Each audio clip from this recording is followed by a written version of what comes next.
وما ينفعش برضو أسألك على دولة روسيا فحضرتك ترد عليا وتقول لي إن دولة روسيا هي دولة كبيرة المساحة فقط. أنا عارف إن المساحة بتاعتها 17.6 مليون كيلومتر مربع،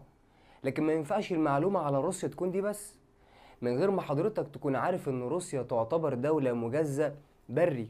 لأن في منطقة اسمها كالينينجراد، ومنطقة كالينينجراد دي جوه قارة أوروبا نفسها، وبيفصل ما بين كالينينجراد عن روسيا حدود دول، علشان كده تصنف دولة روسيا على إنها دولة مجزأ بري. كمان ما ينفعش أسألك على دولة زي دولة عمان وتبقى معلومات حضرتك عنها إنها دولة مستطيل عرضي من الشرق للغرب فقط، من غير ما تبقى عارف إن الدولة دي مجزأ بري هي كمان، لأن ليها محافظة اسمها محافظة مسندم بيفصلها عن يابس دولة عمان، يابس دولة الإمارات.